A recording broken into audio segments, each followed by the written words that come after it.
quand je dis débat, nous en parlions un peu avant au cours du déjeuner avec les administrateurs de votre centre. Je pense qu'il faut revenir à cette idée qui fut d'ailleurs à l'origine de la fondation de la pensée philosophique. Je pense ici à Aristote, qui justement montrait la différence qui existait entre la doxa, l'opinion, et ce qu'était la philosophie. Et la caractéristique et la définition qu'il donnait de la philosophie était très simple. Il disait qu'il faut savoir poser des questions. Même si on traduit exactement le terme grec, il fallait savoir poser des apories.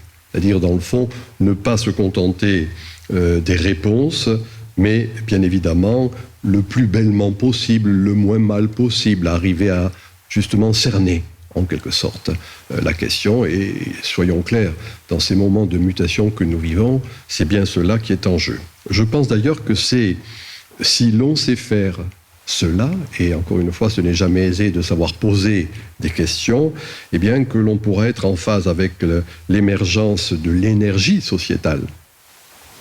Et en particulier, puisque ce fut pendant de longues années l'important du centre que je dirigeais en Sorbonne, des énergies juvéniles. C'est-à-dire, qu'est-ce qu'il en est de ces jeunes générations qui, à l'encontre de ce qu'il est fréquent de dire, eh bien, représentent un vrai vitalisme et une vraie vitalité.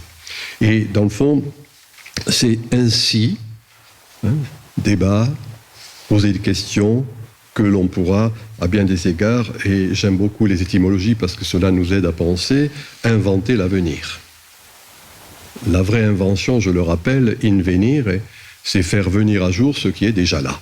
Voilà. Donc de ce point de vue, on pourra se faire cela dans la mesure où on s'accorde, encore une fois, à savoir poser bellement les questions. Alors, avant d'aborder le vif du sujet, je resterai dans les 30 minutes que l'on m'a données, quelques présupposés qui me paraissent, enfin que chaque fois que j'ai l'occasion de parler, je dis, on est encore dans un pays où on peut parler latin, et je me souviens d'avoir appris cela de mes humanités, la fameuse phrase de Caton, delenda Carthagoès, il faut détruire Carthage. Moi, je dirais, il y a toujours quelques banalités qu'il faut rappeler, moi j'en ai quelques-unes, à savoir quelque chose de très simple, mais qu'il faut dire et redire, c'est qu'il peut y avoir à la fois de l'impermanence et de la continuité.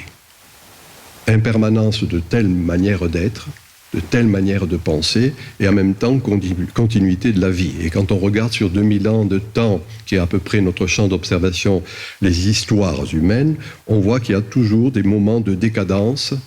Nous sommes dans un de ces moments. Quelque chose tombe. Mais dans le même temps, une forme de renaissance, de régénération, de reconstitution. Je vous fais grâce des penseurs et des philosophes qui ont insisté là-dessus. Pour le dire fort simplement, la fin d'un monde n'est pas la fin du monde.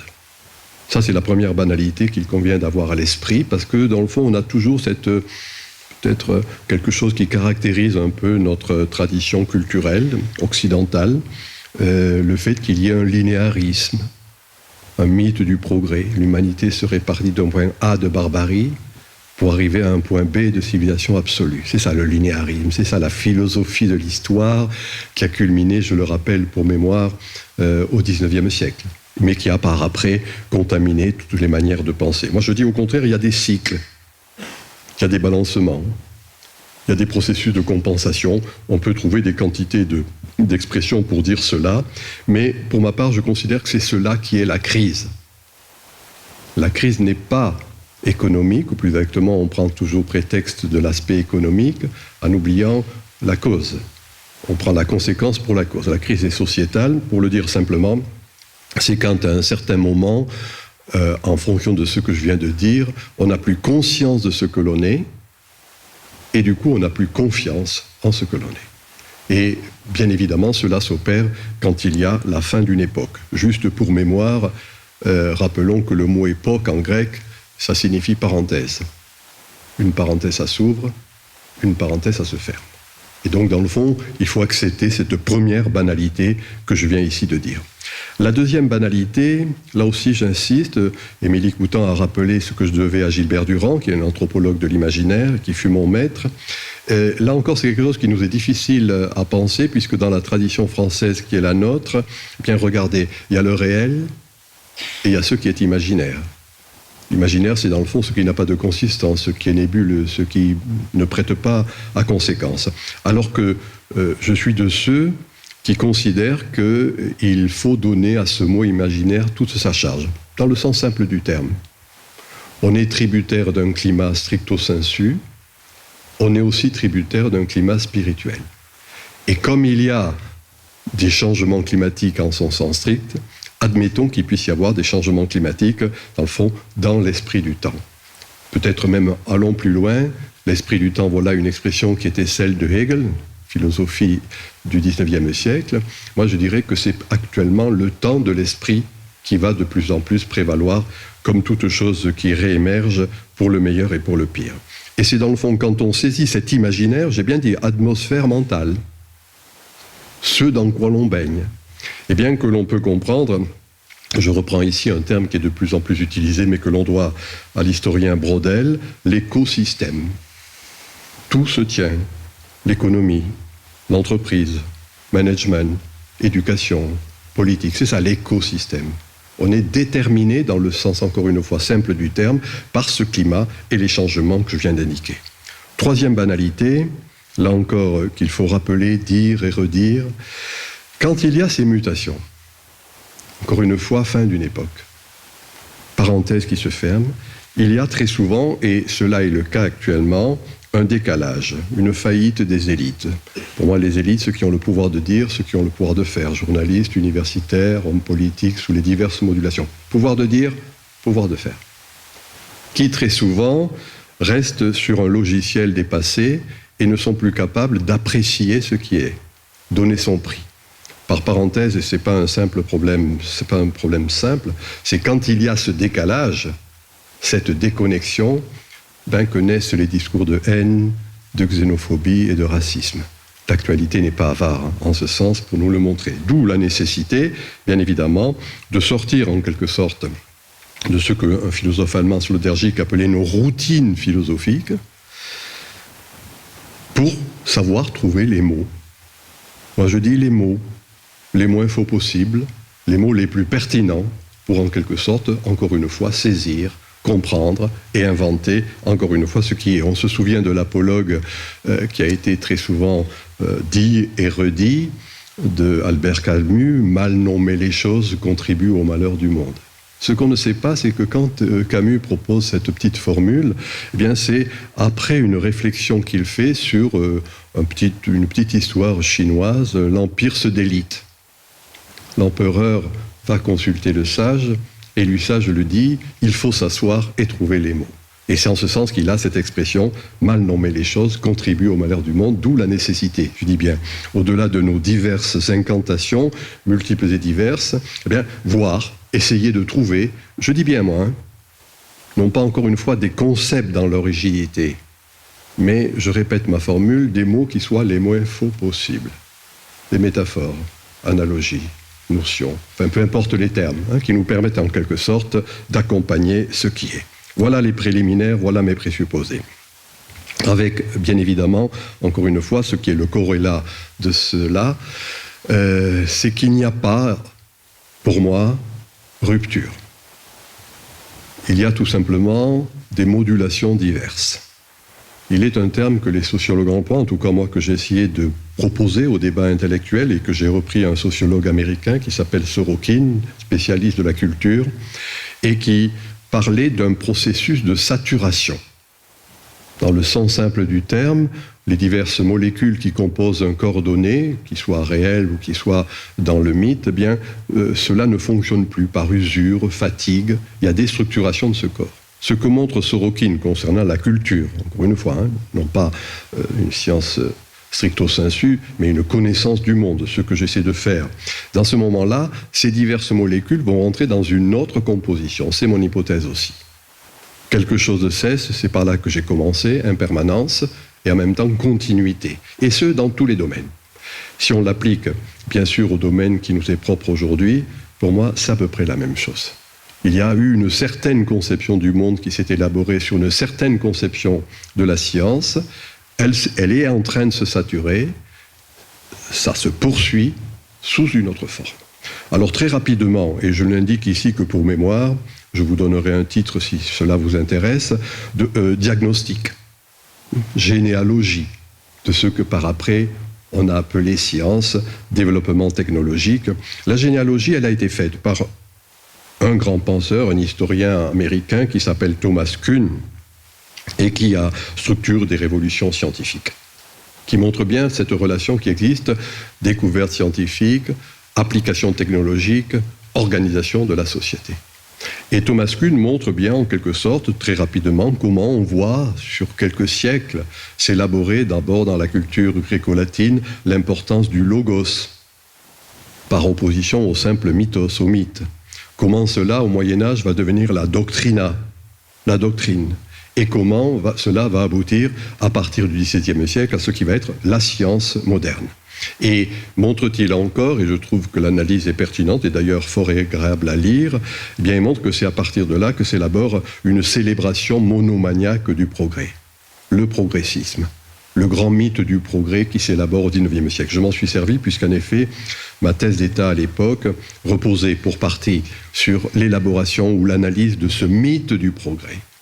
Je rappelle ici une formule que vous connaissez certainement, que l'on doit à Victor Hugo, parlant au XIXe siècle des expositions universelles, disant « Rien n'arrête une idée dont le temps est venu ». Deux points, le progrès. Et dans le fond, c'est à partir de là que c'est structuré, disons, l'écosystème qui fait qu'il y a le progressisme, ou qu'on va se considérer tout un chacun comme étant progressiste, sinon rien. Des bons penseurs à la fin du siècle dernier, pas à la fin du siècle dernier, je pense bien sûr ici à Martin Heidegger, qui a écrit un livre qui s'appelle « La question de la technique », bien montrant comment cette technique était en quelque sorte la conséquence de, le mot qu'il emploie, je le dis, l'arraisonnement du monde. Arraisonnement dans les deux sens du terme. Il faut que ce monde donne ses raisons. Tout est soumis à raison, tout doit donner ses raisons. Et en même temps, le mot arraisonnement, c'est ainsi que l'on a traduit le concept qu'il utilise, bien c'est un peu tel le navire pirate qui va arraisonner un autre navire pour lui prendre ce qu'il possède. Et il montre bien en quelque sorte comme la technique est restée sur cet arraisonnement aboutissant, je reprends ici encore une de ses expressions qui est le titre d'un de ses livres, La dévastation du monde. Une logique de la domination qui repose en quelque sorte sur ce vaste processus. On va dominer, on va arraisonner ce monde, objet inerte que le sujet va dominer. Deux noms, et vous en connaissez d'ailleurs les définitions, au milieu du discours de la méthode, et cela on l'a intégré sans bien y faire attention, sans être cartésien, on a lu, ou on a entendu, ou l'on a lu des extraits. Au milieu du discours de la méthode de Descartes, il y a cette idée, l'homme comme maître et possesseur de la nature. Et dans cette petite formule, on a en quelque sorte une cristallisation de ce que je viens ici d'indiquer, qui, par après, s'est répandu, s'est capillarisé par le biais de l'éducation, par le biais des diverses institutions du XIXe siècle, sur cette grande idée de maîtrise. Pour les gens de ma date, on a appris le Cinna de Corneille, qui est en quelque sorte l'équivalent littéraire de ce que je viens de dire philosophiquement, je suis maître de moi comme de l'univers. Je le suis, je veux l'être et le serai encore. C'est ça la capillarisation qui va se faire par le biais de l'éducation et des institutions. Voilà, pour dire bref, je dirais le fil directeur, le principe. Principe, c'est ce qui sert de fondement, principium. Principe, c'est ce qui fait princeps, l'autorité. Et subrepticement, c'est cette idée de domination du monde et de soi qui a été au fondement même de la technique. Une phrase d'ailleurs de ce point de vue, un des grands économistes, juristes, sociologues de la modernité, Max Weber, Éthique protestante et l'esprit du capitalisme, qui réfléchit justement sur la naissance de la réforme protestante et puis de ce qui va devenir la société moderne, la société capitaliste, montre bien cette idée de rationalisation généralisée de l'existence, dit-il, qui est au fondement même du développement technologique, et ce à quoi cela aboutit-il? L'expression mérite d'être retenue, en tout cas entendez-la, le fameux désenchantement du monde. Et comment c'est sous ce rouleau compresseur de ce rationalisme en tant que seul système explicatif, eh bien qu'il y a le fameux désenchantement du monde. Voilà le diagnostic, encore une fois très rapidement, en quelques minutes, je le livre à votre réflexion. Le pronostic, c'est qu'il y a à bien des égards, et d'une manière diffuse, soyons clairs, plus vécu que pensé. Nous sommes dans un de ces moments, pour moi c'est cette post-modernité, ce qui arrive après les 3 siècles qui ont bien marqué la modernité, où il y a un autre rapport vécu à la technique. En particulier, je le dis chez les jeunes générations, étant entendu, je l'indique d'une manière allusive ici, qu'il y a un désaccord entre la société officielle et la société officieuse. La société officielle va rester, à bien des égards, sur le logiciel que je viens ici d'indiquer. La société officieuse va se dépatouiller autrement avec la technique. Voilà ce qui est mon hypothèse, c'est-à-dire non plus la nature comme étant un objet inerte que l'on va dominer, mais un processus d'interaction. C'est-à-dire qu'à côté du progrès émerge autre chose. Et peut-être, je l'ai appris cela en lisant le livre de Jean-Didier Vincent sur Élisée Reclus, quelque chose qui n'est pas simplement du progrès, mais de l'ingré. En français, nous n'avons pas ce terme que l'on retrouve dans les autres langues néo-romanes, ingresso, en portugais, en espagnol, en italien. C'est-à-dire une énergie qui ne se projette pas forcément, c'est ça qui est l'agression, mais au contraire, une énergie qui se focalise sur ce qui est vécu ici et maintenant. Je le traduis de la manière suivante. Et c'est la définition que j'ai proposée de la postmodernité, je la dis et je l'explique, synergie de l'archaïque et du développement technologique. Synergie, c'est-à-dire démultiplication des effets. Archaïque, dans le fond, ce qui est arché, ce qui est fondamental, ce qui est premier, pas ce qui est simplement dépassé. Et le développement technologique. Il se trouve qu'il y a une trentaine d'années, j'avais écrit un livre sur le temps des tribus. Si je résume, ma définition, ce serait les tribus plus Internet. Il est intéressant de voir en quelque sorte comment, de diverses manières, je vais en donner 3 exemples, on voit comment il y a cette synergie qui s'opère entre, je fais exprès de dire tribus, ce qui est fondamentalement les manières d'être ensemble tout simple, partage d'un goût, sur un lieu donné, etc. Et comment cela trouve l'aide du développement technologique. Dès lors, on ne peut plus simplement faire une célébration unilatérale du progrès technique, ni un refus hystérique de la technologie. Et donc, dans le fond, c'est un peu cette idée-là, moi, qui me paraît important, c'est-à-dire ne pas dépasser, mais intégrer. 2 mots, d'ailleurs, résumeraient ici mon propos que je livre à votre réflexion. Ce n'est plus simplement le progressisme qui prévaut, mais la progressivité. L'idée de progressivité, c'est dans le fond quelque chose qui fait qu'il puisse y avoir de l'enracinement et que cela soit dynamique. Si je le dis en termes imagés. Ce à quoi nous étions habitués dans l'interprétation du monde, dans la réflexion que l'on menait sur le monde, c'était la flèche du temps. Je l'ai dit tout à l'heure, le mythe du progrès. Hegel. À l'opposé de cette flèche du temps, il y avait le cercle réactionnaire. Nietzsche, le retour du même. Ma proposition ici, ce n'est ni la flèche, ni le cercle, mais la spirale. C'est ça la progressivité.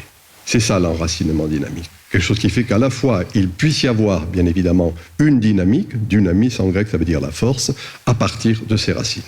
3 exemples, 3 manières de penser cela. J'utilise une idée là, ici, heideggerienne, que j'ai citée il y a un instant, qui a écrit ce grand livre philosophique, La question de la technique, et il a fait par après un autre petit livre qui s'appelle en allemand Die Kehr, Le tournant. Et en appliquant cette idée, je vous donne 3 tournants que l'on peut voir actuellement. Un tournant d'abord politique, c'est-à-dire ce n'est plus simplement ce qui a dominé tout le 19e siècle, l'État-nation, la globalisation, une économie prédictive. Mais au contraire, quelque chose qui, je dis ce mot en rhétorique, d'une manière oxymoronique, ceci et cela. C'est ça l'oxymore. Eh bien, va avoir quelque chose qui met l'accent en effet sur le fait qu'il y a une communication globale et en même temps, quelque chose qui va mettre l'accent sur le local. Et là encore, le rôle des communications interactives est un des éléments majeurs de ce tournant. Je dis bien à la fois quelque chose qui va en temps réel, plus décalage horaire, nous faire rentrer en communion avec tout ce qui se passe un peu partout de par le monde, pour le meilleur et pour le pire. Et en même temps, quelque chose qui va insister sur le local, sur le lieu où l'on est. Le lieu fait lien. Voilà pour moi le premier tournant, avec quelque chose, encore une fois, je dis tournant politique.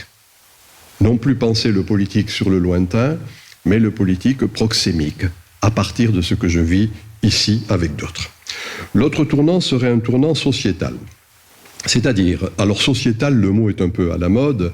Moi, il se trouve que c'est un des termes m'inspirant ici de la philosophie allemande que j'avais utilisé dans les années 70 pour rendre attentif à quelque chose qui est de plus profond que le simple social, mettant en jeu nos rêves, nos fantasmes, nos imaginaires, justement, qui sont mobilisés. Quand je dis tournant sociétal, c'est-à-dire une vie sociale, un lien social, en gestation actuellement, peu pris en charge par les élites, ainsi que je l'ai dit il y a un instant, qui n'est plus simplement fondé sur un idéal rationnel, mais quelque chose qui met l'accent sur les communications émotionnelles.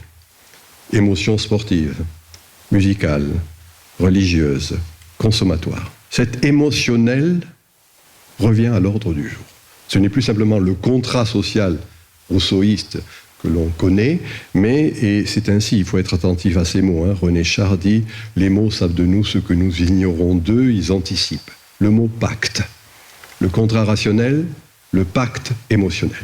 Et de diverses manières, il me semble qu'il va y avoir quelque chose qui va renvoyer à ces pactes multiples. Et là encore, bien évidemment, le rôle du buzz, des rumeurs, des contaminations. Mon regretté ami Jean Baudrillard a rendu attentif à ce qu'il appelait la viralité, qui est le propre même de ce qui est en train de se diffuser au travers du développement technologique et des moyens de communication interactive. Viralité, ce qui, d'une certaine manière, fait que c'est même pas en termes philosophiques ou sociologiques qu'il faudrait analyser ce qui est en gestation, mais épidémiologique. Et de fait, je ne vais pas le redire chaque fois, mais pour le meilleur et pour le pire, cette épidémiologie avec tout ce qui est en jeu dans le buzz, la rumeur, la contamination sociétale, dont on voit l'importance et qui, à mon sens, n'en est qu'à ses débuts.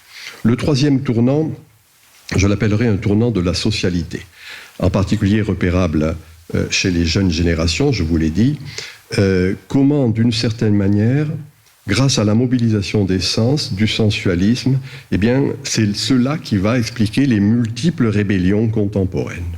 Indignados de Madrid, Parti pirate, sous ses diverses modulations, les révoltes ici ou là, de par le monde, reposent toutes non plus sur quelque chose qui est simplement programmatique, ce qui était le propre du politique, mais au contraire quelque chose qui va diffracter et diffuser, je dis bien, alors moi je dis l'essence, le sensualisme. C'est-à-dire, dans le fond, une conception beaucoup plus entière de l'être. Le rationalisme, c'est un morceau, c'est le cerveau. Alors que dans le sensualisme, c'est tous les sens. Si je le dis ici en grec, c'est le sens commun. En grec, c'est koiné aïsthesis, c'est-à-dire tous les sens et l'essence de tous. Du coup, on n'est plus dans la verticalité du sachant qui impose quelque chose, mais cette horizontalité, celle de Wikipédia, en est une expression, avec encore une fois tous ces processus de diffusion, d'épidémiologie qui est propre au phénomène wiki, nous en sommes parfois les victimes. C'est cela, si vous voulez, que à la fois Teilhard de Chardin et Edgar Morin appelaient la noosphère, c'est-à-dire un savoir collectif. Non plus, encore une fois, le savoir des spécialistes tels que l'encyclopédie universaliste pouvait en être l'exemple à achever, mais au contraire, un processus horizontal où il y a un mécanisme de participation dans l'élaboration du savoir. Une étude récente à Sciences Politiques à Paris a montré que dans l'encyclopédie universaliste, il y avait 30% d'erreurs. Dans Wikipédia, il n'y a pas moins ni plus, il y a 30% d'erreurs. Voilà ce qui, en tout cas, nous force et nous oblige à réenvisager, bien évidemment, l'importance, encore une fois, de ce phénomène, multiplication des réseaux de communication, TV câblée, chaînes thématiques, sites communautaires, blogs, forums de discussion, là encore toute chose qui renvoie, je dirais, à cette dimension d'horizontalisation. Les philosophes ont montré qu'on pouvait comprendre une société à partir, je redis le mot et je l'explique, un topos, un lieu, une topique. La topique moderne, celle que je disais tout au début et qui a été à l'émergence du développement scientifique et de l'application technologique, c'était une topique verticale, des sachants imposants, avec le processus pédagogique afférent à cela. La topique en jeu actuellement, c'est au contraire une topique horizontale. Cette horizontalisation que l'on voit, encore une fois, au travers du réseau. J'ai bien dit, 70% du trafic d'Internet est non fonctionnel. Débats religieux, débats philosophiques, faits divers, érotiques, caritatifs, toutes formes, des nouvelles formes de solidarité, des nouvelles formes de générosité. Et s'il y a débat, je vous indiquerai quelques exemples en ce sens. Et c'est à mon sens cette dimension-là qui permet de comprendre ce tournant de la socialité. Encore une fois, pas simplement à partir d'un morceau, la raison, mais à partir, j'emploie ce mot, de l'entièreté de l'être individuel et collectif. Voilà en quel sens il me paraît qu'il y a une inversion de polarité. Voilà en quel sens je dis que, d'une certaine manière, autant la technique avait désenchanté le monde, ce qui est intéressant de voir, c'est que ces objets technologiques postmodernes contribuent à bien des égards à un réenchantement du monde. J'emploie cette formule tout à l'heure de rhétorique, l'oxymore. C'est à partir de là que l'on peut comprendre qu'il y a, au travers des réseaux, dans les sites communautaires, au travers, encore une fois, des blocs de discussion, quelque chose qui renvoie, disons cela, à un corporéisme mystique, un matérialisme spirituel. J'ai rappelé que Hegel parlait et disait « on ne peut comprendre ce qui est que quand on saisit le Zeitgeist », cet esprit du monde, l'esprit du temps. Moi, je dirais qu'actuellement, au travers de ce développement technologique, c'est le temps de l'esprit qui va prédominer. Je vous remercie.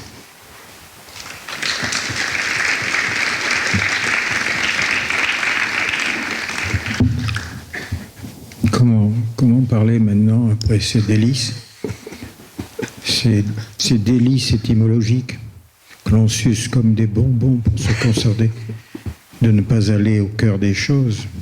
Tous ces mots. C'est un artiste qui vient de parler, et moi je suis qu'un misérable scientifique qui doute de la science. Donc j'avais pris des fiches, les scientifiques font des fiches, les philosophes aussi d'ailleurs. Je les ai mélangées, je ne sais plus dans quel ordre vous parlez. J'ai battu les cartes, comme l'évolution bat les cartes, c'est-à-dire que je vais suivre un processus qui est purement biologique. J'irai au hasard. Quand vous ne comprendrez pas, vous fermerez les écoutilles. Et puis, si vous comprenez, ça me fera plaisir. Vous pourrez sucer un bonbon d'origine différente. Et je pense que c'est enchanté par le monde nouveau que je vais vous proposer, jointe à ce monde ancien qui revient des Grecs pratiquement, si ce n'est pas des Assyriens. Vous repartirez à la pause pour penser enfin, car la pensée, c'est la chose la plus rare, surtout sur cette terre où, depuis les progrès de la science, pratiquement on ne pense plus. La technique ne pense pas. Elle agit, elle construit, elle fait. Mais c'est peut-être déjà pas mal. Alors, je vais donc vous parler non pas de ma carrière, de ce que en fait, je viens des sens, je viens du vécu, je viens des passions. J'ai écrit un livre qui s'appelait « Les biologies des passions ». Nous sortions d'une époque horrible. Et il s'était trouvé dans les déserts américains pour essayer de préparer la victoire, et c'est toute une smala de cybernéticiens qui ont créé la cybernétique moderne avec une pensée qui est totalement mathématique, quelque chose qui est desséchable pour l'esprit, où il n'y a plus de place pour les passions, il n'y a plus de place pour l'amour. On ne voit pas des cyber s'aimer, c'est vrai, c'est une fiction qui n'existe que dans les romans d'anticipation. Pour l'instant, quand ils ne sont pas en panne, ils sont au dépannage. Et celui qui les utilise doit s'en passer. Mais c'est ça qui m'a conduit à revenir sur le viscéral, sur ce qui se passe dans la cave du cerveau, puisque j'étais neurobiologiste, j'étais psychiatre et je ne m'intéressais que, allons, disons le mot, le sexe et ses contingences accessoires. Car, comme le pense Schopenhauer, au cœur de toute vie, il y a l'instinct, de volonté de puissance, vous appelez ça comme vous voudrez, moi j'appelle ça le désir, Et le désir, il est univoque et il naît du sexe avant même de s'accompagner de plaisirs et autres fantaisies qui nous rendent la vie agréable. Donc, biologie des passions, c'est un changement radical de paradigme qui a d'ailleurs surpris un peu ces biologistes behavioristes qui vivaient le cerveau et ses actions comme un monde appartenant au monde du réflexe, c'est-à-dire que ça pouvait remonter mécaniquement à Descartes, si vous voulez. Et tout cela était figé, c'était un monde machinal et un monde sans passion. Donc je suis heureux et fier d'avoir contribué au retour des passions dans le jeu d'étude du cerveau.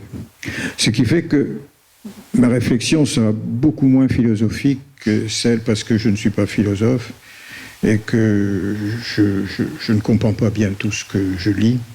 Et en général, j'en parle très mal. Donc je vais me retourner sur ce qui s'est passé à la fin du XXe siècle, très exactement dans les années 70, après une période de crise répétée dans la pensée scientifique et notamment dans la neurobiologie, où on croulait sous le réductionnisme.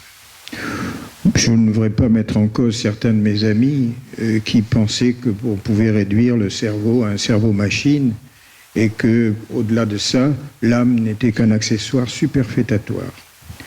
Mais à ce moment-là, il y a eu une bouffée d'air qui me disait, mais qu'est-ce que nous faisons avec nos machines qui ne sont que des pâles imitations des machines qu'a mal construites l'homme et qui sont honteuses aux yeux de ceux qui ont fait les machines. C'est ce que, comme je oublie son nom, Gunther, comment il s'appelle, la honte prométhéenne, là, le Gunther Anders, voilà, qui appelle l'obsolescence de l'homme, c'est-à-dire que l'homme est honteux devant les machines qu'il a fabriquées. Voilà, en un mot, c'est ça. On couvre sur le terrain, on est couvert par le technique, mais il n'en sort rien, il n'y a aucune créativité dans ce que nous sommes capables de faire. Et c'est alors qu'un génie qui s'appelle M. Friedman, qui a eu le prix Nobel, a ce défi. There is plenty of room at the bottom. Il y a beaucoup de choses ignorées et inutilisées dans le fond. Moi, j'étais déjà dans le fond. C'est pour dire que je partage son point de vue. Mais les gens du MIT, qui sont loin d'être des imbéciles, ont commencé à réfléchir à ça et à s'intéresser à des dimensions qui ne sont pas accessibles au microscope et aux objets de voyage. Il y en a de très bons microscopes. Il y avait notamment les microscopes à effet de champ, etc., qui sont remarquables, mais qui restent à une échelle microscopique. Et grâce à des microscopes qui viennent de naître, qui sont des microscopes de force atomique ou des microscopes à effet tunnel, on va pouvoir avoir un accès, non pas visuel, mais un accès sensoriel quand même, par des transformations digitales, des traitements informatiques qui permettent de voir, mais on va voir les atomes. Et avec ces atomes, on pourra les manier avec des pinces gluantes, comme disent les chimistes qui se moquent de ces techniques. On va pouvoir manipuler, par exemple, les atomes de tungstène. On s'amuse à ça, par exemple, chez IBM, et on construit, avec des atomes d'IBM, le mot IBM. C'est un immense résultat, vous en conviendrez.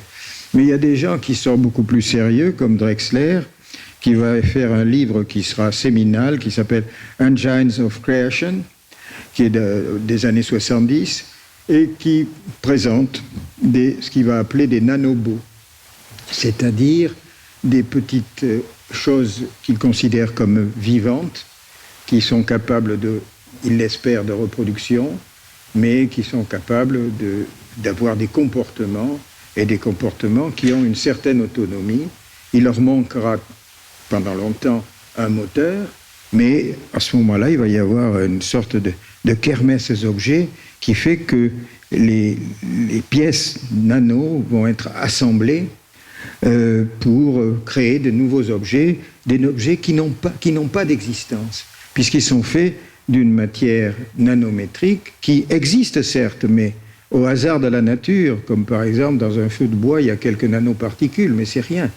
Mais ils vont créer une nouvelle matière. Ils seront donc non plus des créatures, mais des créateurs. C'est ça leur ambition.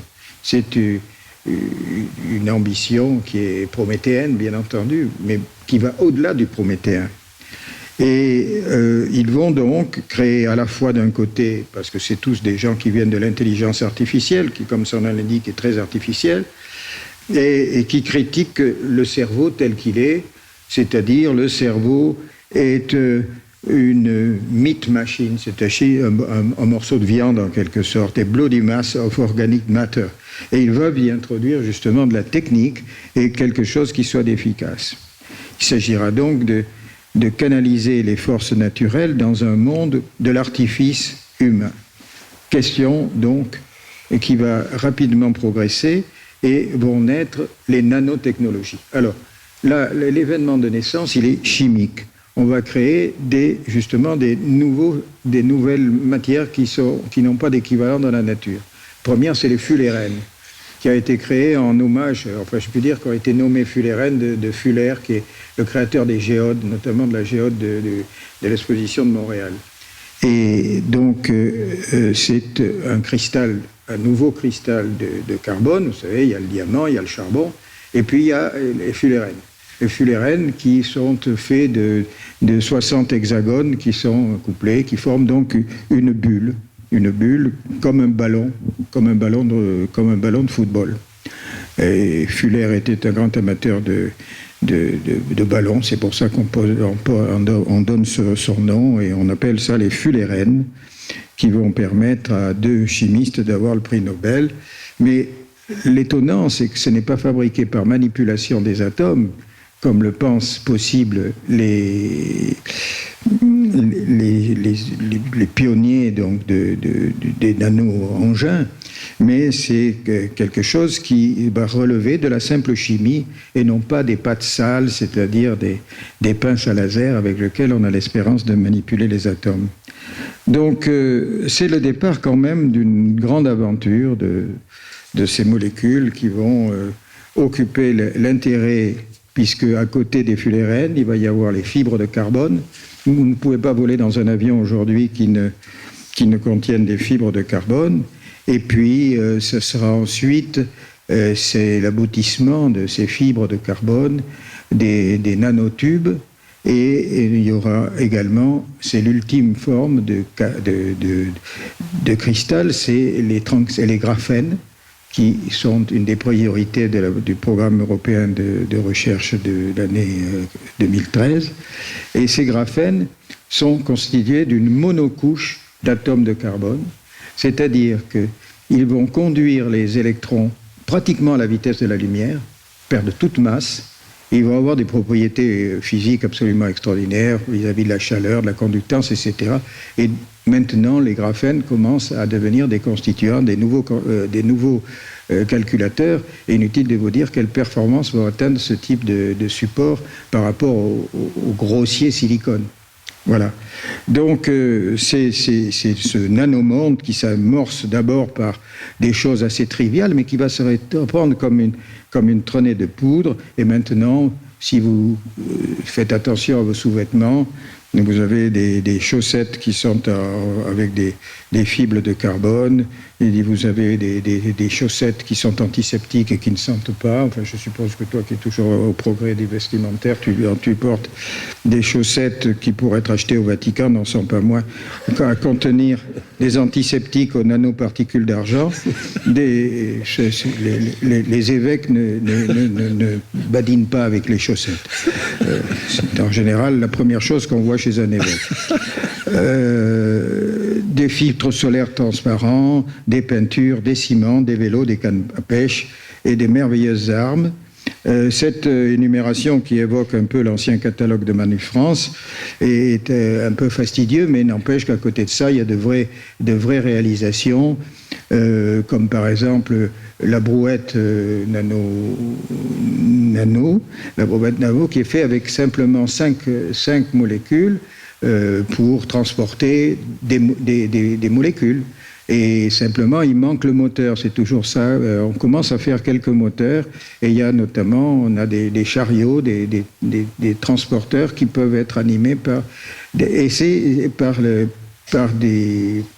production artificielle, mais toujours il y a le biomimétisme, c'est-à-dire que là on va utiliser une copie de la mitochondrie et de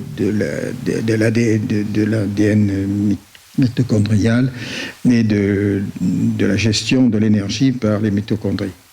Alors voilà, c'est pour les nanos tels que je les présente de façon, j'espère, assez plaisante et pour vous distraire, tout en sachant qu'elles sont au cœur même des progrès et qu'elles vont rentrer notamment dans le domaine de la santé, dans le domaine de l'armement. Je vous parlerai, si ça vous intéresse, du guerrier nanométrique, enfin du guerrier qui est fabriqué par la DARPA, avec le DARPA, c'est le centre de recherche de l'armée, avec un exosquelette, avec des bras artificiels, des cuirasses qui, s'il est blessé, vont cicatriser immédiatement. C'est des découvertes qui ont transformé ce guerrier en une véritable usine à miracle et qui vit entouré de... Il se déplace avec souvent des automatismes des membres, avec des membres qui sont activés par son propre cerveau, car se développe à ce moment-là ce qu'on appelle l'interface cerveau-membre, cerveau-objet, et on peut transmettre directement les ordres du cerveau qu'on enregistre sur le cortex moteur à des membres qui vont d'ailleurs réguler l'action. Tout ça, c'est le monde merveilleux de la technologie de demain. Donc, on n'est pas prêt d'en sortir. Et il y a le cloud qui entoure ces guerriers, qui va comporter des nanomoteurs, mais il a aussi des chiens qui l'accompagnent, qui serviront de détecteurs et qui sont motorisés. Il a évidemment tous les drones qu'il veut à sa disposition.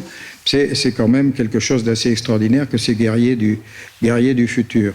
Voilà donc pour ce qui en est de ces travaux de chimie qui vont révéler des propriétés dont je ne peux pas faire toute l'analyse, mais qui sont spectaculaires et qui sont de véritables créations et qui vont rentrer dans la médecine. Par exemple, aujourd'hui, on fabrique des vecteurs nano qui vont permettre d'amener des principes actifs au cœur même de la cellule qui est malade, de la cellule cancéreuse. On va transformer, vous aurez toutes sortes de sondes qui vont pouvoir se transformer, vous avez vu ça dans les films d'anticipation, on vous injecte quelques nanobots dans le sang et ils vont faire leur travail de repérage et ils vont donner une vision synthétique de votre corps, etc. Ça rend le corps un peu fragile en même temps, on a l'impression que...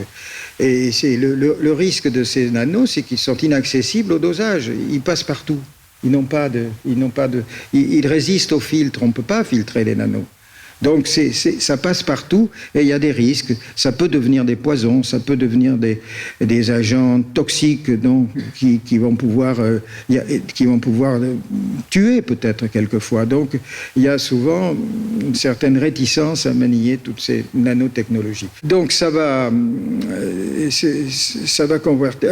Il va se créer sous l'impulsion d'un homme très, très intelligent qui gouvernait les États-Unis à cette époque, qui s'appelait le président Bush II, et qui, avec Ben Rich et Rocco, et tout un conseil qui rassemble la fine fleur de la recherche américaine, ce n'est pas rien, sous le patronage de la NSF, la Neuroscience Foundation, et de NIH, vont donc faire un projet de recherche qui sera un projet triennal, qui sera renouvelé au bout de 3 ans, et ensuite repris par un nouveau projet dont je vous parlerai si j'ai le temps, qui consiste justement à utiliser the converging technology, c'est-à-dire NBIC, nano, bio, informatique, et cerveau.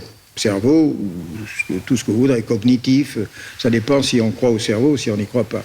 De toute façon, cette convergence, l'hypothèse est faite, et elle sera vite confirmée, qu'en joignant ces 4 types de technologies, on va gagner en efficacité de façon logarithmique au point que pour les transhumanistes, on prétend que ça permet d'atteindre ce qu'on appelle la singularité, c'est-à-dire au moment où la croissance du progrès va amener, au lieu d'une courbe exponentielle, une droite qui va, on ne sait où, mais qui monte.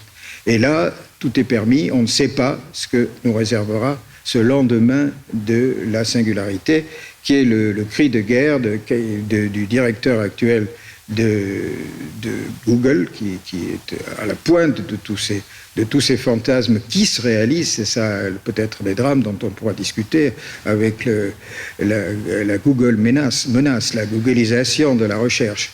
Et donc Kurzweil défend ça. Et lui-même, il prétend qu'on peut atteindre, dans l'état actuel des choses, très rapidement 150 ans de vie. Lui-même, qui a 70 ans bien sonnés, prend 200 compléments alimentaires par jour. Et je l'ai rencontré, c'est un honnête vieillard qui a beau se déchaîner sur des machines, se musculer, etc. Il a une vie d'ascète, en plus d'une vie très imaginaire. Mais le résultat, pour moi, ne m'a pas encouragé à poursuivre. Je me contente de 4 ou 5 comprimés le matin, parmi qui comprennent notamment une aspirine, un peu de statine pour mon cholestérol, etc. Mais j'en reste là, vous voyez. Bon. Mais ça peut, et il y a beaucoup déjà de gens qui vivent sous les instructions de ces transhumanistes. Alors, ça c'est un aspect qui est quand même très intéressant. Des converging technologies. Alors j'arrive à la deuxième, c'est la biologie. Je pouvais y passer la nuit avec tous les progrès des biotechnologies. Vous vous rendez compte? La fécondation in vitro n'en est plus au point où on prend un spermatozoïde, on lui coupe la queue, on l'injecte dans un ovule. C'est beaucoup plus compliqué que ça maintenant, tout ce qu'on peut faire. Moi, je connais un cas dont je me suis occupé où l'homme qui s'est fait, qui est devenu une femme, qui a donc sacrifié sur l'autel de la transformation, de la métamorphose, il a sacrifié son pénis et ses bourses, mais avant, il a donné son sperme, ce qui fait qu'il avait du sperme congelé qui a servi à féconder une porteuse qui a été intégrée au couple qu'il formait avec un homme-femme de sa connaissance. Donc, désormais, il y a cet enfant qui est là, qui est reconnu, et qui a un père qui est aussi une mère. Voilà, c'est juste simple comme ça.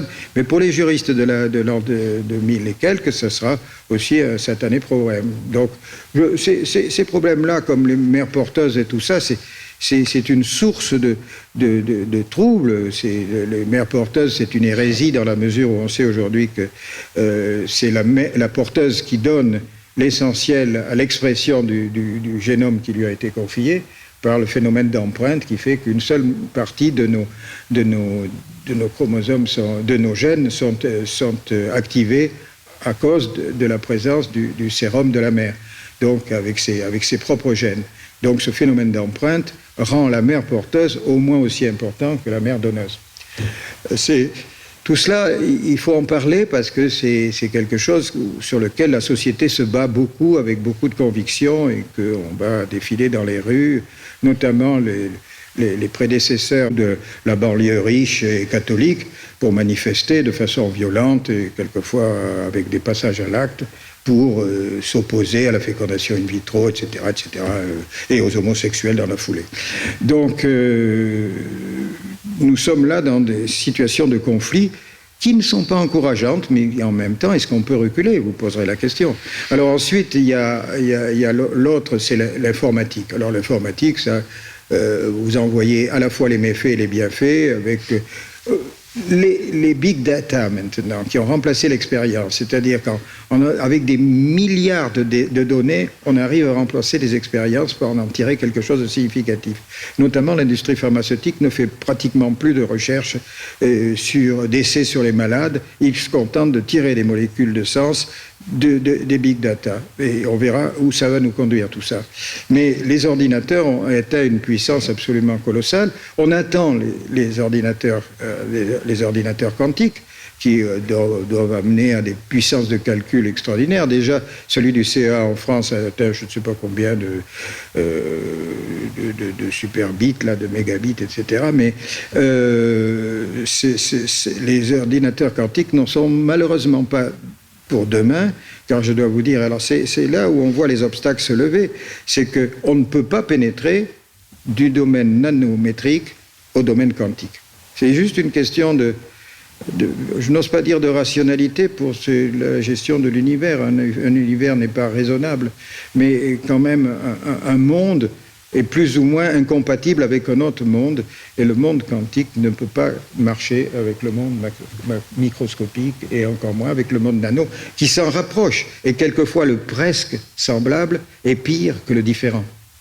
Le dernier, donc, c'est le cerveau. Alors là, le cerveau, vous voyez, il me reste un tout petit peu, aussi, il me reste un peu de temps pour vous parler du cerveau, ceux qui ne sont pas endormis, parce que là, c'est vraiment ma partie.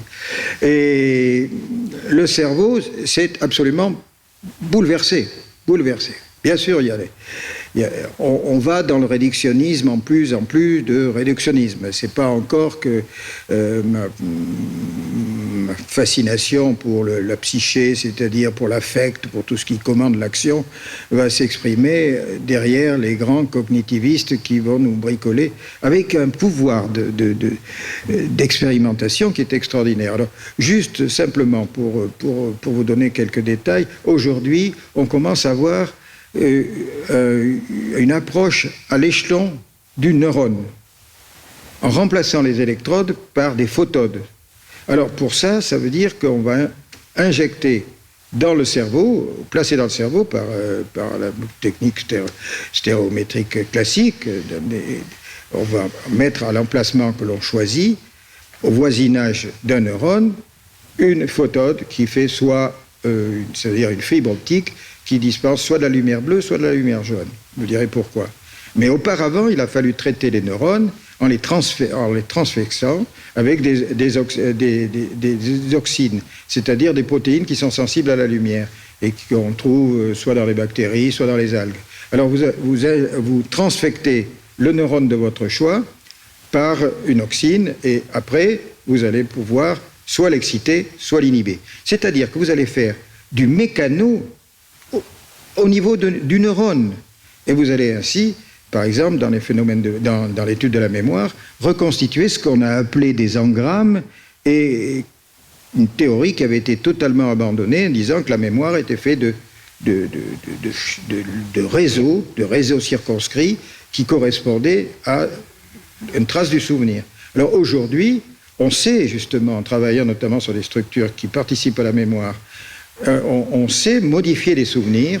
Chez des souris, par exemple, on leur apprend à garder le souvenir d'un endroit agréable, mais si on les met après dans un endroit désagréable et qu'on les stimule dans cet endroit désagréable, qu'on replace ces souris dans l'endroit qui était agréable, il devient désagréable. Autrement dit, on peut transformer un souvenir, on peut de la même façon supprimer un souvenir, on peut manipuler la mémoire. C'est un beau fantasme parce que vous vous rendez compte, quand on va pouvoir bricoler sur les humains, quand on aura des vecteurs appropriés pour introduire non plus des virus, mais des nanovecteurs qui pourront sans danger envoyer l'oxyne dans les neurones, eh bien on aura la possibilité de se promener dans le cerveau exactement comme si vous étiez au milieu d'un mécano et non plus avec ce qu'on fait aujourd'hui avec l'imagerie qui est grossière et qui ne fait que prolonger. J'ai un ami qui appelle ça des photographes d'intérieur, mais c'est de la photographie grossière qui ne fait que prolonger un petit peu ce que la neuroanatomie et les études cliniques nous ont appris et qui ne sert plutôt que pour la recherche dans la thérapeutique. Donc voici c'est la plus récente qui m'a passionné des découvertes à propos du cerveau, parce qu'on fait ça dans mon laboratoire et on est en train de disséquer comme ça, neurone par neurone, le bulbe olfactif. On voit la naissance des souvenirs olfactifs, on voit la naissance des odeurs et comment elles apparaissent et disparaissent dans l'évolution du sujet. C'est tout à fait passionnant. C'est une étude qu'il ne faut pas prendre à la légère, mais qui nous donne, là encore, une arme de transformation sur l'individu qui, dans de mauvaises mains, peut être quand même assez redoutable, et je vous laisse penser à cela. Il y a une autre chose sur laquelle je voudrais tempérer votre enthousiasme pour la connaissance du cerveau. Premièrement, la conscience, on ne sait pas ce que c'est. La conscience de soi, on ne sait pas non plus ce que c'est. Entre les réseaux neuronaux et ce qu'on appelle les états mentaux, il n'y a rien. Il y a ce qu'on appelle les qualia, ce qui ne veut rien dire. La conscience, on ne sait pas ce que c'est. Personne n'est capable de définir la conscience. Il y a la conscience de soi. Il y a toutes sortes d'autres consciences. Mais on sait par exemple que quand vous êtes conscient d'un choix que vous avez fait, si vous avez enregistré dans le cerveau ce qui se passait, la décision a été prise quelquefois une seconde avant. Donc dans quelque chose qui n'est pas dans un état qui n'est pas conscient. Et quand vous voyez le phénomène se traduire par une modification électrique dans le territoire où vous l'enregistrez au moment de la conscience, eh bien la chose a déjà été décidée. Donc je crois que moi j'ai cette expression, c'est que la conscience, ça n'existe que quand ça apparaît. En fait, vous n'êtes conscient que quand vous êtes conscient. C'est une tautologie qui illustre bien ce que c'est. Alors, être conscient, ça veut dire, quelquefois, avoir un rapport au réel qui est totalement décalé. C'est donc ce qu'on peut appeler une illusion. Donc, la conscience est, pour mon point de vue, une illusion. De la même façon que j'ai l'habitude de dire que l'esprit, c'est une créature de l'esprit, c'est donc une tautologie. Tu es d'accord avec ça, toi qui aimes le... Non, tu n'es pas d'accord. Il sera d'accord avec rien. Un jour, je vais l'enfermer dans le laboratoire pendant quelques jours. Je ne lui donnerai pas à boire ni à manger, ou juste un peu, le minimum nécessaire, et il va falloir qu'il voit bien un peu ce que font les électrophysiologistes, que je n'approuve pas d'ailleurs. Donc, il y a une autre chose que je voudrais vous signaler, c'est que le cerveau, qui tempérera votre enthousiasme à propos justement des photographes d'intérieur, vous savez que le cerveau utilise 20% de l'énergie du corps, alors qu'il pèse 1,5 kg à peine, quoi. Donc un corps, c'est en général 70 kg. Donc c'est un grand consommateur d'énergie, donc de glucose, etc. Mais il faut bien savoir que cette dépense énergétique qui représente donc du point de vue action, enregistrée par exemple avec l'imagerie, 5% seulement sont utilisés, 5% de nos actions. Donc qu'est-ce que le reste? On pense que c'est l'activité par défaut. C'est-à-dire, c'est Ricci qui a décrit ça, c'est l'équivalent, mais l'exact équivalent de ce qu'on appelle l'énergie noire ou l'énergie grise dans la cosmologie. Et ça, on ne sait pas encore à quoi ça sert. Donc, there is a lot of mystery in the brain, again. Donc, vous pouvez toujours vous réfugier dans votre... Il y a peut-être des gens qui sont uniquement faits d'énergie noire, tu vois, remarque, peut-être. Mais nous qui avons des réponses, quand vous activez vous faites un mouvement, vous activez les aires motrices, etc., ça marche assez bien. Mais il y a tout le reste qui consomme de l'énergie. Et alors on trouve quelquefois des bandes d'oscillations à 40 Hz qui sont là comme un fond. Alors est-ce que ça prépare l'action? Est-ce que c'est tout ce travail non pas de l'inconscient, parce que ce n'est pas conscient, mais tout ce travail que fait le cerveau qui n'est jamais au repos. Alors quand on vous dit dans les ouvrages de vulgarisation un peu simplistes qu'on n'utilise que 10% de son activité cérébrale, c'est une drôle de façon de traduire le fait qu'il y a 90% qui sont actifs et que finalement dormir ne signifie rien. Par contre, pendant le sommeil, il y a quand même un ralentissement de la dépense et c'est vrai que le sommeil dans une certaine mesure est un repos, mais c'est des pichenettes par rapport à l'énergie noire. Alors, voilà, donc je ne l'ai pas conclu, si ce n'est que j'aurais à parler, bien entendu, des autres tentations, c'est-à-dire de ce qu'on va faire, un type comme Greg Venter. Maintenant, c'est l'homme qui a fait la première synthèse automatique du génome humain, hein, en 2 heures maintenant, alors qu'on a mis 2 ans d'un grand programme pour arriver à faire la synthèse en mettant je ne sais pas combien d'équipes.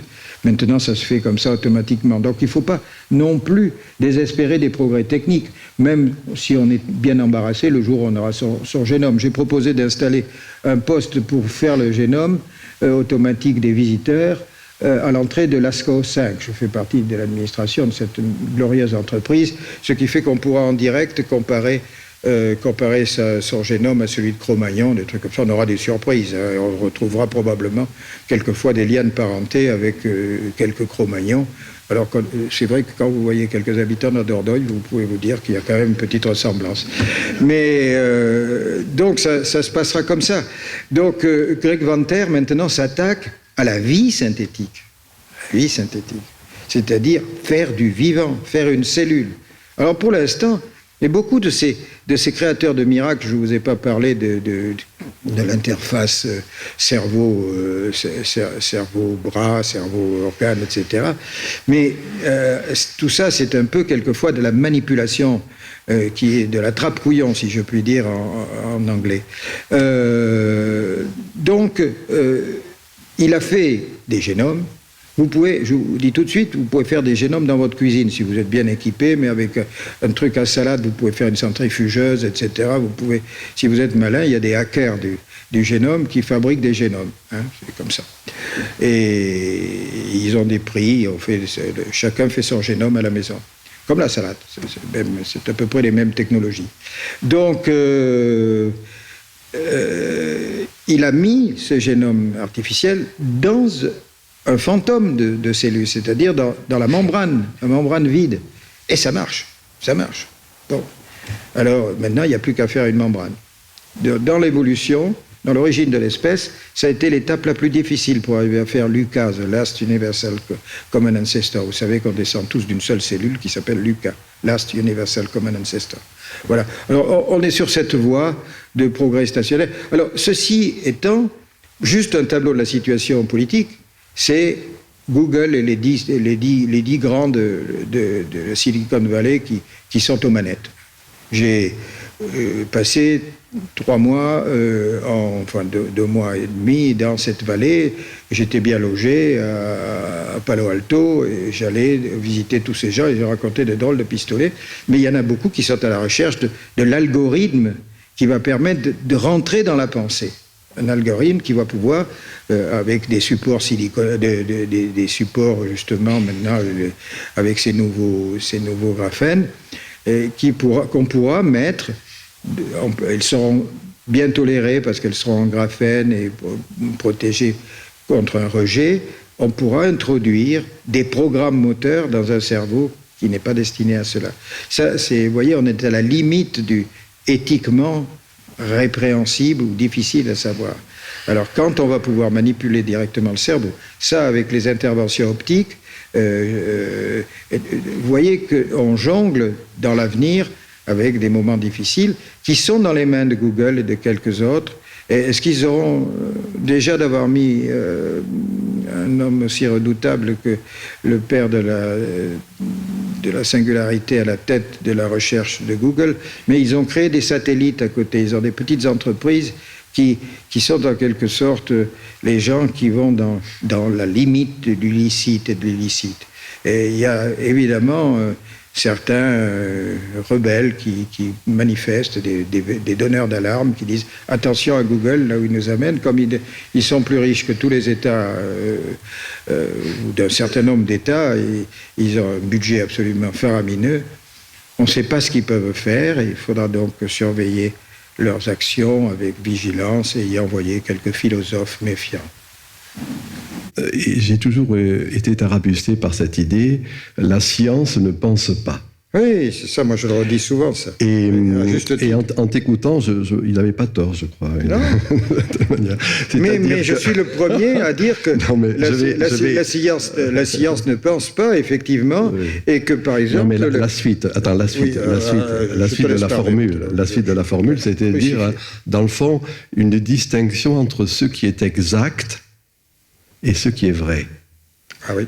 Et de fait, tout ce que tu as dit est exact. Est-ce que c'est vrai? J'en suis pas sûr. Par exemple, l'esprit.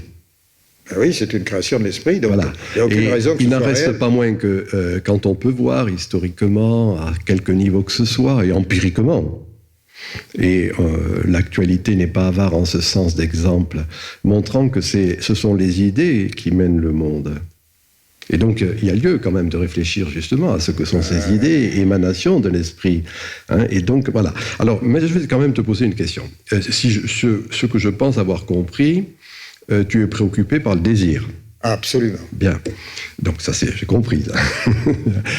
Moi, ce qui me frappe tout de même, c'est que, je le dis en 2 ou 3 minutes, ce désir n'est pas du tout oblitéré par la technique. Ce fut le cas.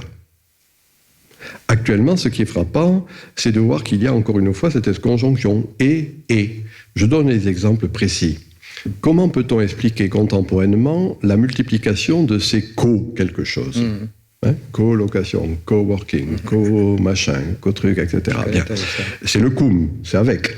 Or, il se trouve que ce cum et cet avec va trouver l'aide du développement technologique. Dans mon centre, on a fait une étude sur le couchsurfing, qui fait que je trouve un lit ce soir à Hambourg, à Berlin, à Madrid, etc., à charge de revanche. C'est qui est la vieille hospitalité du Moyen-Âge. Mais c'est la vieille hospitalité du Moyen-Âge, Internet aidant. Donc, il y a là... Or, il se trouve que ces processus de cum, eh bien, vont susciter des rencontres amoureuses, rencontres sexuelles, c'est-à-dire une application très simple du désir, ou simplement de l'amitié. Donc, c'est là où je pense qu'en effet, la technique avait séparé, dichotomisé le monde. Et il se trouve, c'est pour ça que je dis, moi, réenchantement, ça vaut ce que ça vaut, cette expression, peu importe.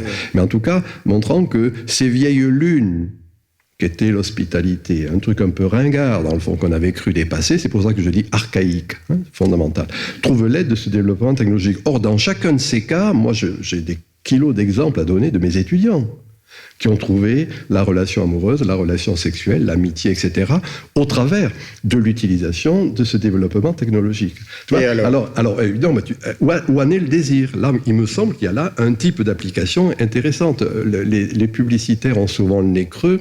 Je lisais il y a quelques jours cette publicité dans le métro. À Paris, 144 000 colocations. En dessous était marqué « La colocation, c'est plus que le partage d'un toit ». Et il y avait un site, bien sûr. Et donc c'est ce plus qui me paraît intéressant, c'est-à-dire qu'on voit bien comment, là, très simplement, empiriquement, la conjonction entre ce désir d'être avec, qui n'a pas simplement une raison économique, et en plus, qui va donner ce plus-être grâce à la technologie. Alors là, il y a du désir. Oui, et il y a du désir partout. Je veux dire qu'il y a du désir dès la forme la plus élémentaire de vie. Moi, j'ai une formule qui vaut bien quelques-unes de tes formules. C'est la vie, c'est quand l'amour vient à la matière. C'est-à-dire que quand une molécule rencontre une autre molécule pour se lier à elle, comme le raconte Goethe dans ses affinités électives, il y a déjà un acte d'amour, d'attachement. Et tout le système, la machine vivante, la vie, c'est un jeu de molécules qui se rencontrent, se reconnaissent, se quittent et reviennent. Alors, ceci étant, moi j'avais développé ce contexte d'état central fluctuant. On ne peut parler du cerveau si on ne le place pas dans un environnement. Et cet environnement, chez l'homme en particulier, mais c'est déjà vrai chez l'animal, notamment les animaux sociaux, mais de tout, c'est l'autrui, l'autre. L'autre qui est directement branché sur le cerveau et qui est en interaction bidirectionnelle constante. C'est les fameux neurones miroirs qui ne sont qu'un des exemples par lesquels nos émotions se projettent sur l'autre, qui les reçoit en retour, et qu'en retour, il imite l'autre, et qu'il y a un jeu d'imitation permanent dans ce cerveau.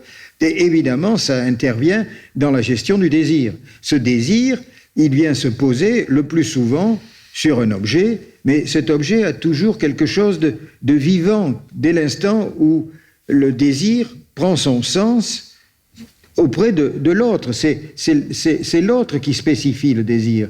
C'est cette femme que j'aime ou ces femmes que j'aime, ces objets que j'aime, même si je suis collectionneur. Le désir a mille formes, La question que je te posais, c'est est-ce que la technique va annihiler ou compléter le désir? Mais bien sûr que non. La technique, dès maintenant, si on veut, on pourrait, mais quelle aventure! Et pourquoi faire? Avec mes électrodes, on pourrait faire un orgasme très facile chez un homme ou chez une femme. Je veux dire que certains transhumanistes suffisamment idiots dans leur démarche ont prévu qu'on aurait des machines à faire l'amour avec une électrode bien placée. Maintenant, avec la simulation électromagnétique, il n'y a pas la peine d'enfoncer les électrodes. Moi, je te fais un orgasme et tranquille. Voilà, mais ça n'a pas de sens. Ça n'a pas de sens. L'homme est une machine encore plus vivante que les autres machines. Il est tout le temps dans l'interaction avec les autres, interaction avec le milieu, qui lui donne du sens. Tout vient. C'est le corps, comme dit Épicure, c'est la chair qui crie dans la psyché. L'âme, c'est le cri de la chair. C'est-à-dire que c'est par là que ça se passe. C'est dans la cave, c'est dans les centres hypothalamiques, c'est dans tous ces centres où circulent au milieu une grosse rivière qui marche à la dopamine. Restons sur les domaines que tu viens de dire. Dans le musée secret de Naples, il y avait, maintenant c'est accessible à tout un chacun, ce qui avait été ramassé après la catastrophe qui était arrivée à Pompéi. C'est-à-dire, on dirait contemporainement, des sextoys. Oui, bien sûr. Bon. Eh bien, ce pour dire qu'il y a eu toujours ce rapport par la technique entre un microcosme, individu, un macrocosme, quelque chose qui dépasse l'individu. Ça s'appelait, d'un mot technique, un mésocosme. Média, au milieu. Bon, alors, ça peut être les sextoys de Pompéi, ou ça peut être ce que tu viens de décrire au travers des électrodes. Voilà. Donc, ce pour dire, pourquoi je dis cela? C'est parce que, dans le fond, la technique ne fait que participer à ce processus de va-et-vient. À certains moments, on l'a oublié. Là, on trouve qu'il y a, au travers de la technique, quelque chose qui me relie au cosmos en son entier. Mais, tu vois, du coup, oui, c'est vrai. Du coup, c'est une valorisation du désir. C'est ce que je connais. Ma deuxième question. Alors, peut-être que j'ai... Pour ce qui est juste une incidente pour compléter et amuser le public, il n'y a pas que Pompéi. J'ai été l'exécuteur... C'est pas ce que j'ai vu. Non, mais j'ai été l'exécuteur testamentaire de Pierre Moulinier, qui est un grand surréaliste, mais qui était en même temps qui a été découvert par André Breton, qui était un obsédé sexuel de première classe. Et il m'a légué quelques instruments, dont une machine à autofellation qui vous permet, ça s'appelle le joug d'amour, et je ne veux pas le mimer, mais enfin avec une certaine souplesse des doigts, vous pouvez donc vous satisfaire vous-même. Mais il avait aussi un éperon d'amour qui était une machine à auto-sodomie. Enfin, j'essaie de dire que les Grecs n'ont rien inventé, quoi. C'est tout, c'est pour compléter ton information. Non, mais, d'abord, c'était les Romains, mais bien sûr qu'ils n'ont rien inventé, c'est ce que je dis, et pour moi, il n'y a rien de nouveau sous le soleil. Absolument. Puis voilà. novice sous soleil nihil. Ma seconde question... Je te le prêterai si tu veux. Merci.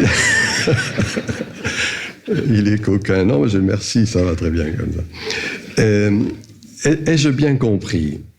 Il y a quand même dans tout ce que j'ai entendu, et peut-être que tout à l'heure vous le direz vous-même, est-ce qu'il y a menace ou pas?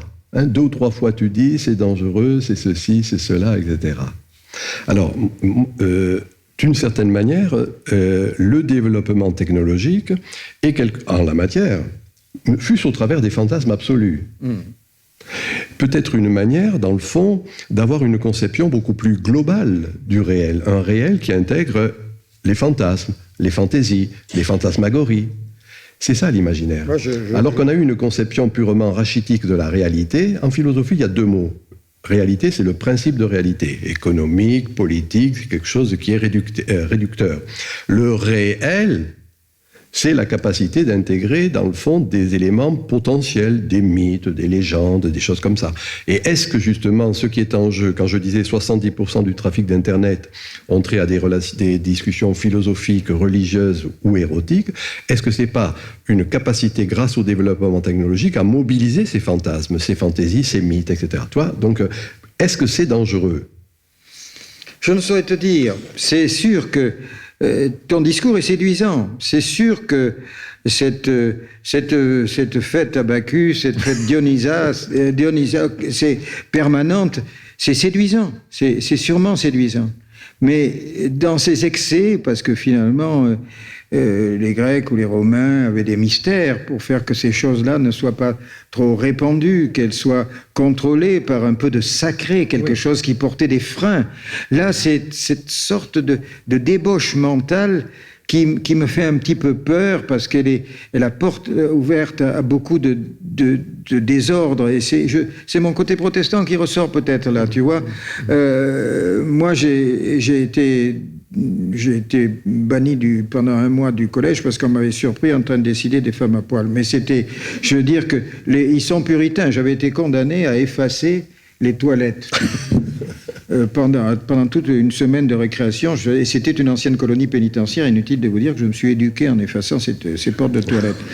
Donc, c'est vrai que le puritanisme n'est pas un bon acteur, n'est pas quelque chose de recommandable. C'est vrai que les fantasmes, il n'y a rien de plus agréable quand ils sont actifs, etc. C'est pas moi qui vais vous dire le contraire, qui c'est un magasin à fantasmes absolument extraordinaire. Mais mais je crains les débordements, je crains l'absence. Alors je vais tomber une vieille lune qui est l'absence de sacré, l'absence d'ésotérisme. J'ai toujours été partisan d'un certain ésotérisme qui, sur le modèle des alchimistes, qui recherchait des recettes d'équilibre et de vie pleine, de bonne vie, comme les recherchaient les philosophes antiques, mais à travers le secret, avec le secret, la pratique hermétique. Dans ce cas, est-ce qu'il n'y a pas, moi c'est un des éléments qui m'est cher aussi, le thème du sacral, et j'y consacre quelques pages dans mes derniers livres, que je te relançais. En montrant que il y a un rapport entre l'ésotérique tel que tu viens de le dire et l'exotérique.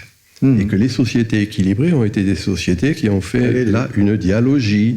Oui, il y a de l'ésotérique et donc du coup, il y a de l'exotérique. Ça sort. Alors, et ce sera ma dernière question, puisqu'il faut encore débattre 2 minutes. Comme ça, en réfléchissant à voix haute sur ce que j'ai entendu de toi, tu as cité donc cette énergie noire. Ouais. Et nous avons des amis communs comme Luminet, Michel Cassé, qui justement ont bien montré que ce sur quoi reposait l'astrophysique moderne, c'était le fait que il y avait de l'énergie qui se dispatchait de ces étoiles et qui créait la courbure de l'espace-temps. Je ne vais pas plus avant, je ne peux rien dire là-dessus. Par contre, si j'interprète cette image, je la récupère, je dirais que ce qui est en jeu pour moi dans la courbure de l'espace-temps sociétal, le vivre ensemble contemporain, c'est justement quelque chose qui fait qu'il n'y a plus simplement l'énergie de ces individus qui représenteraient des étoiles et qui créeraient la courbure de l'espace-temps économico-politique, ce à quoi nous étions habitués, ce qui est dans le fond, si je répète ce que je disais tout à l'heure, le logiciel des élites contemporaines qui continuent à rester sur un schéma purement politique, économique, social, mais ce que nous ont montré, et c'est l'exemple que je prends moi de l'astrophysique, ces trous noirs, c'est une condensation d'une étoile qui va créer la courbure de l'espace-temps pour créer une poche énergétique.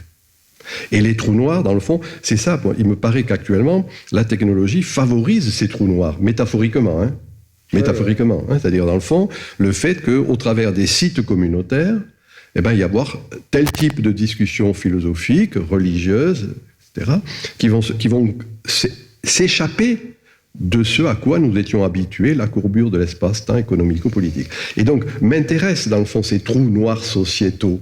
C'est une énergie. Et que c'est si on sait repérer cela, qu'on pourra mobiliser cette énergie juvénile, qui ne se reconnaît plus dans le politique, qui fait de l'abstention sa marque de fabrique, parce que justement, on ne sait pas voir qu'il y a là ces trous noirs sociétaux. Tu vois, donc ton énergie noire, dans le fond, je trouve que, pour moi, c'est une belle métaphore, et qu'elle le trouve l'adjuvant du développement. Je te félicite, c'est une bonne idée, mais moi, je me méfie de l'analogie. C'est toujours le piège de l'analogie, d'une science à l'autre. Il y a eu quelques exemples catastrophiques ce n'est pas le cas, ce n'est pas ton cas. Mais c'est vrai qu'il y a quelques exemples catastrophiques où, quand on passe de la physique quantique ou à d'autres domaines, pour faire de l'analogie, on se plante quand même, on se plante. La preuve, si on avait voulu, pour les ordinateurs, se planter avec le quantique, heureusement, les nanos sont restés dans leur domaine. Il faut une certaine spécificité, une certaine rigueur. L'analogie est toujours un peu dangereuse. N'empêche que moi, je suis prêt à être très optimiste et célébrer des grandes fêtes solaires en dansant sous la lune, pendant que le soleil ne regarde pas. Mais je crois que je ne suis pas optimiste, moi, parce que, à cause de la confusion des discours, c'est ce que je voulais te faire dire. Oui, la confusion des discours. Non, je ne suis pas optimiste. Non, je ne suis pas optimiste. Ça, c'est clair que je ne suis pas optimiste parce que je vois s'accumuler les preuves de véritable décadence à la fois des mœurs, des valeurs et tout ça. Je suis un scrogneux, mais moi, la lecture de l'homme sans qualité m'a toujours impressionné. Et il y en a qui relisent Proust, moi, c'est l'homme sans qualité, parce que je sais qu'au bout du chemin, il y a une impasse, il y a quelque chose qui fait que on ne va pas y arriver. Pour ne pas y arriver, on a des moyens que, quand ça n'arrive pas, que ça se passe mal. Il vaut mieux que les choses arrivent. Alors, là, en ce moment, il y a des choses qui arrivent, mais espérons que de ces choses qui arrivent, il va sortir quelque chose de positif. Voilà. Est-ce que, quand Galilée est condamné par les tribunaux ecclésiastiques, il a cette fameuse formule « et pour si mauvais ». Oui. Et pourtant, il tourne. Alors moi, c'est ma position. Oui, tu as raison. Et pourtant, sa vie Et c'est ce « et pourtant sa vie » qui mérite attention, si tu veux. J'ai commencé par cela tout à l'heure en disant « c'est vécu, ce n'est pas assez pensé ». Et donc, plutôt que d'être un grognon grognonneux, qui dit non, ça va pas, ceci, etc., avoir un processus, je dirais, plutôt d'accompagnement. C'est là. Puisque c'est là, il faut voir qu'est-ce qu'on en fait. L'idée, là je reprendrai une idée qui était cette idée de Lévi-Strauss quand il montre que chaque culture, à son moment naissant, bricole. Le bricolage. Et donc du coup, on a un type de bricolage actuellement avec la cyberculture. C'est du bricolage. Et c'est Digital Native qui est de plein pied, je dirais, avec ce développement technologique, plutôt que d'avoir une méfiance, il me paraît qu'il vaut mieux l'accompagner. Il y a deux, je complète ta pensée, je ne la refuse pas du tout, mais simplement dans la façon de gérer justement la difficulté. Il y a d'abord Vigo, qui est un type pour qui j'ai un immense respect, et qui a dit « Ce que je n'ai pas fait, je ne peux le comprendre ». C'est sa fameuse phrase dans la Nouvelle-Atlantique. Donc, dans la Nouvelle Science. Oui, c'est exactement ça qui se passe. C'est-à-dire que quand on développe à côté quelque chose, il ne faut pas que ce soit bancal. Et une autre façon, au contraire, les transhumanistes ont fonctionné, ont fait le pari de l'inabouti, de l'imparfait. Ils disent qu'une expérience qui réussit du premier coup est mauvaise.